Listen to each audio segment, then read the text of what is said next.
शुरुआत करते हैं इस वक्त की बड़ी खबर से बंगाल से चुनाव आयोग ने बीजेपी नेता सायतान बसु पर 24 घंटे का बैन लगा दिया है। सायतान बसु पर 24 घंटे का बैन लगाया है।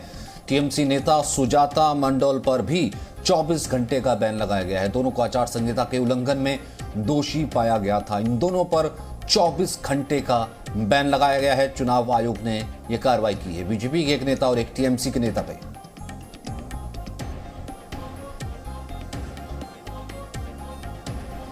वहीं पश्चिम बंगाल में रैली को लेकर के सियासत तेज हो गई है। एक तरफ राहुल गांधी ने, जो कि चौथे दौर के चुनाव के बाद उतरे चुनावी मैदान में, एक रैली की और उसके बाद उन्होंने कहा कि इससे बाकी दलों को भी सबक लेना चाहिए क्योंकि मैं अब अपनी रैलियां रद्द कर रहा हूं। वहीं ममता बनर्जी ने भी चिट्ठी लिख दी। ममता बनर्जी ने चिट्ठी लिखी है ये कह के कि जो बाहर से लोग आ रहे हैं वो कोरोना फैला रहे हैं, वो रैली कर रहे हैं और पीएम की रैलियों में कटौती होनी चाहिए। वहीं प्रधानमंत्री की रैलियों में भी कटौती हुई है कि बाहरी लोग कोरोना फैला रहे हैं। ममता बनर्जी ने चिट्ठी लिखी है प्रधानमंत्री मोदी को। स्वागतम मोदी जी, स्वागतम मोदी जी, स्वागतम मोदी जी, स्वागतम।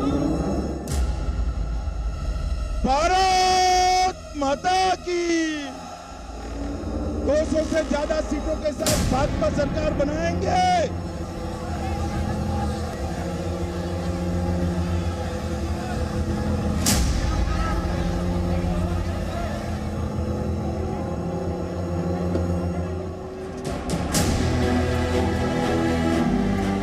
पश्चिम बंगाल में पहले 4 चरण में चुनाव प्रचार से दूर रहने वाले राहुल गांधी 5वें दौर के चुनाव प्रचार के लिए एक ही दिन नजर आए।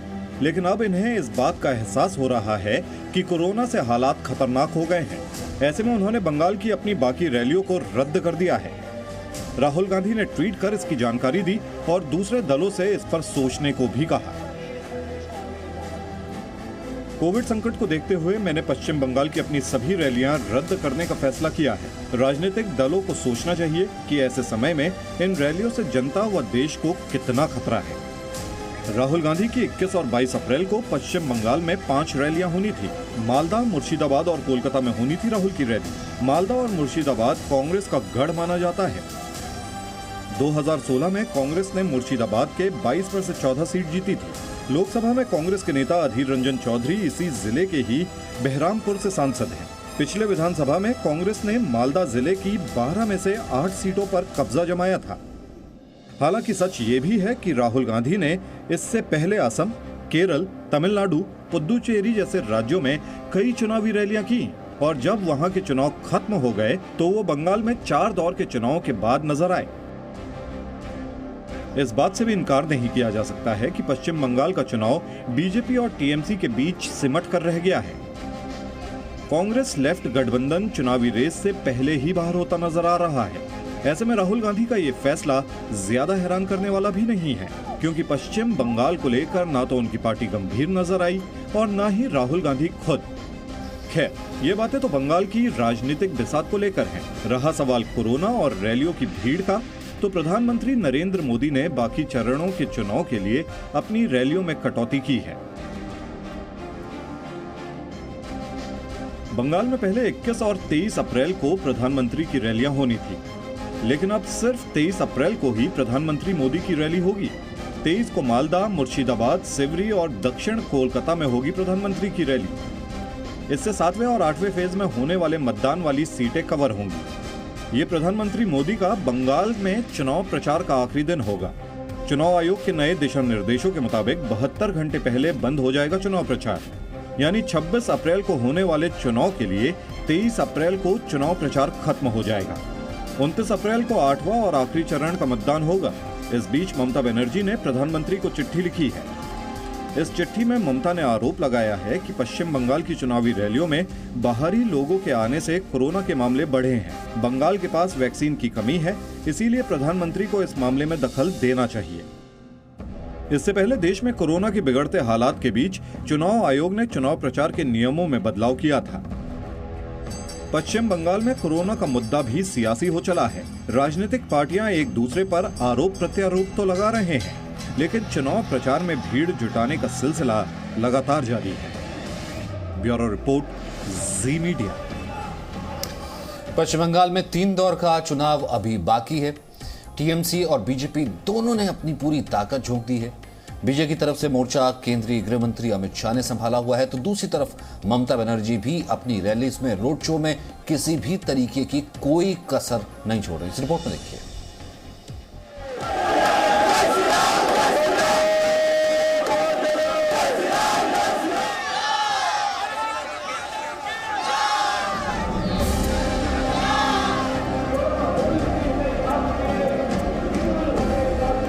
केंद्रीय गृह मंत्री की चुनावी सभाओं में भी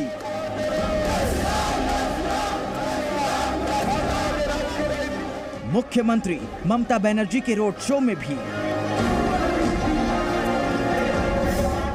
बंगाल में चुनाव प्रचार में भीड़ ही भीड़ है।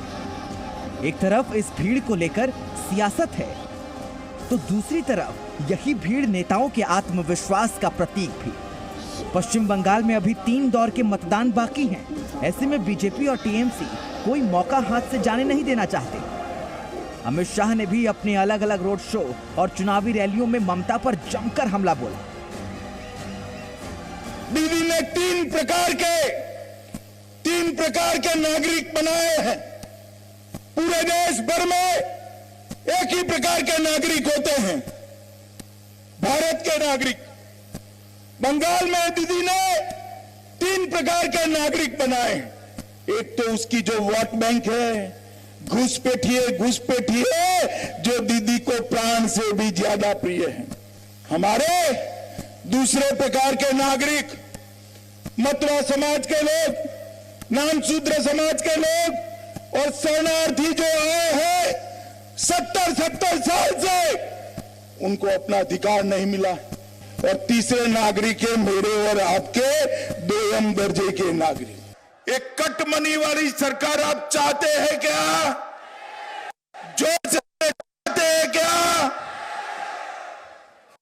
इस सिंडिकेट वाली सरकार चाहते हैं क्या? चाहते हैं? ये तो वीर शहीद बटुकेश्वर दत्त की जन्मभूमि है। इसी भूमि ने बटुकेश्वर दत्त को जन्म दिया। मुझे बताइए मित्रों, आज वीर क्रांतिकारी बटुकेश्वर दत्त के सपनों को पूरा करने के लिए ये दीदी की सरकार कुछ कर रही है क्या? कर रही है? मित्रों, ये सरकार को निश्चित रूप से बदलना है। दीदी 5वें चरण के बाद काफी डिमोरलाइज हो गई है। कारण क्या है? 5 के बाद ये तय हो चुका है कि भारतीय जनता पार्टी 122 से ज्यादा सीटों के साथ दीदी से बहुत आगे। दूसरी तरफ ममता बनर्जी भी बीजेपी के हर हमले का जवाब पूरी ताकत से दे रही है। ममता ने कोलकाता में कोलकाता के ढाकुरिया ब्रिज से काली घाट क्रॉसिंग तक रोड शो किया। उन्होंने उत्तर 24 परगना के खारदाहा में चुनावी रैली को भी संबोधित करते हुए बीजेपी पर निशाना साधा। दिल्ली नेतारा आছেন বহিরাগত গুন্ডাদের নিয়ে, দিল্লি নেতারা আসছে বহিরাগত কোভিড নিয়ে এবং বাইরের সব কোভিড আক্রান্ত লোকেদের নিয়ে বাংলায় প্রচার করে বেড়াচ্ছে। আমি তাদের একজন প্রার্থীকে জানি, তো সে কোভিডে আক্রান্ত হওয়ার পরেও কোভিড নিয়ে ডোর টু ডোর ক্যাম্পেইন করেছে। হাওড়াতে বিজেপির একজন প্রার্থী। ब्यूरो रिपोर्ट, जी मीडिया। तो पश्चिम बंगाल के चुनाव में बीजेपी के लिए बड़ी भूमिका निभा रहे हैं केंद्रीय गृह मंत्री अमित शाह। उनसे बात की हमारे संवाददाता रविंद्र कुमार ने। हमारे साथ बातचीत करने के लिए हैं केंद्रीय गृह मंत्री अमित शाह जी। सर, नवंबर में आपसे बात हुई थी और उसके बाद अब अप्रैल में बात हो रही है। 4 फेज के चुनाव हो चुके हैं, 5वें फेज के भी होने वाले हैं। नवंबर से अब तक बीजेपी या आप, अमित शाह की नज़र में बंगाल कितना ममता से दूर और बीजेपी के करीब हुई? देखिए, नवंबर में भी करीब था, आज भी करीब है और 2 मई को करीब ही रहेगा। क्योंकि मैंने नवंबर में भी आपसे कहा था कि ये सरकार इसका कॉन्स्टिट्यूशनल लाइफ पूरी कर रही है। एक संवैधानिक आयुष्य होता है गवर्नमेंट का, परंतु लोकतंत्र में सरकारें लोगों के मन में बनती है, मन में बिगड़ती हैं। तो बंगाल की जनता के मन से ये सरकार कब की उखड़ चुकी है। बदलती तो तभी है जब चुनाव होता है और काउंटिंग होता है। तो 2 मई को मुझे भरोसा है कि 200 से ज़्यादा सीटों में के साथ मोदी जी के नेतृत्व में हम यहाँ सरकार बनाएंगे। सर, लगभग 70% तहसील में आप दौरा कर चुके हैं। 294 में से लग रहा है कि 90% विधानसभा में भी आप मतलब चुनाव के दरमियान आप दौरा कर चुके हैं, रैली कर चुके होंगे। चुनाव के दरमियान नहीं, मगर मतलब अब तक जो आपने जब से मोर्चा संभाला है तो सबसे 2017 से अब तक मेरा काफ़ी 60% से ज़्यादा विधानसभा और तहसीलों में जाना हुआ हो। बीजेपी अब पैन बंगाल की बात करें तो उसका प्रेजेंस भी है और ये बड़ी चुनौती ममता के लिए भी है कि बीजेपी को हरा पाना। देखिए, निश्चित रूप से आज बीजेपी पूरे बंगाल की पार्टी है। लोकसभा चुनाव का आप एनालिसिस करेंगे तो आपको लगेगा कि सिर्फ नॉर्थ बंगाल में बीजेपी थी या तो कुछ और सेगमेंट में बीजेपी थी, नदिया वगैरह में। परंतु आपने ये नहीं देखा कि जो बेस वोट होता है वो हमारा हर सीट पर बना हुआ था। जब एक बार बेस वोट बनता है, नींव बनती है, तो उस पर इमारत बनाना बहुत सरल है।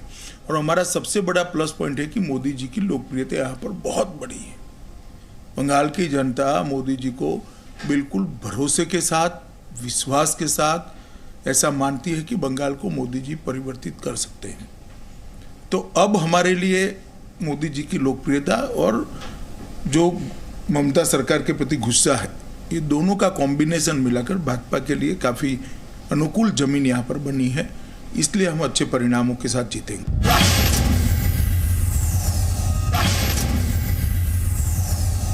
सर, ममता बनर्जी पहले सीआईएसएफ जो पैरामिलिट्री फोर्सेस जिन्होंने जो एक ऐसे हालात बने थे, 4 लोगों की वहाँ पर मौत हुई थी, उस पर एक ऑडियो वीडियो भी आ रहा है, ऑडियो जिसमें ममता बनर्जी कह रही है कि उसको लाशों को रखो, उसका इस्तेमाल किया जाएगा, इस तरह की बातें आ रही है। आपको लगा कि बहुत डिस्परेट अटेम्प्ट है ममता बनर्जी के लिए? अगर ये टैप जो आया है उसमें से 2 चीज़ें बड़ी गंभीर है देश के सार्वजनिक जीवन के लिए। इसमें स्पष्ट रूप से ममता जी किसी इनके कार्यकर्ता से कहती हैं कि अभी लाशों का अंतिम संस्कार मत करना, मैं कल जुलूस लेकर निकलूंगी। मुझे लगता है चुनाव आयोग ने ठीक ही किया कि किसी नेता को जाने पर वहाँ पर पाबंदी लगाई। और दूसरा ये भी आता है कि एफआईआर अभी मत लिखवाना, वकील की सलाह ले लो। एसपी और आईजी को कैसे फंसाया जा सकता है शब्द प्रयोग किया है, वो इसकी चिंता कर करो। तो मैं मानता हूँ ये सार्वजनिक जीवन में बहुत चिंता का विषय है कि एक राज्य के मुख्यमंत्री पद पर बैठी हुई व्यक्ति इस प्रकार की बात करती है। इसमें एनपीआर और एनआरसी का भी जिक्र है कि इसको बताकर आप मुसलमानों को, माइनॉरिटी को भड़काओ शब्द नहीं है, मगर उद्देश्य तो वही लगता है। हमेशा कहते हैं कि 2 मई दीदी गई। 2 मई के बाद बीजेपी की अगर सरकार बन रही है यहाँ पर, तो हिंसा मुक्त बंगाल, घुसपैठ मुक्त बंगाल, ये सब आपने वायदा किया, कैसे करेंगे सर? सरकार ही करेगी। पूरे देश में कहीं हिंसा नहीं है, हमारी कई जगह सरकार है और पार्टियों की भी सरकार है। हिंसा को अगर राजनीतिक समर्थन नहीं मिलता है सरकार की ओर से, तो हिंसा पुलिस अपने आप बंद कर देती है। और घुसपैठ का भी ऐसा है, अगर इकोसिस्टम एक बनाया जाए, कलेक्ट्रेट, एसपी, बीएसएफ, सबका जॉइंट टास्क फोर्स बनाकर घुसपैठ को रोकने का प्रयास करेंगे तो निश्चित रूप से सफलता मिलेगी। सर, जाते जाते 4 फेज का हो गया है और हर फेज में आप आंकड़ा देते हैं बंगाल का, हर चुनाव में देखते रहे, ये आंकड़ा 200 पार हो जाएगा धीरे धीरे आकर, या 200 तक? निश्चित रूप से 200 पार हो जाएगा। हम मेरे आकलन के हिसाब से 4 फेज के बाद हम 92 से ज़्यादा सीट जीत रहे हैं, बहुत बड़े मार्जिन के साथ आगे हैं और यही ट्रेंड चालू रहेगा और हम 200 के पार कर जाएंगे। बहुत बहुत शुक्रिया सर। कैमरामैन दिनेशन के साथ रविंद्र कुमार, जी मीडिया, कोलकाता।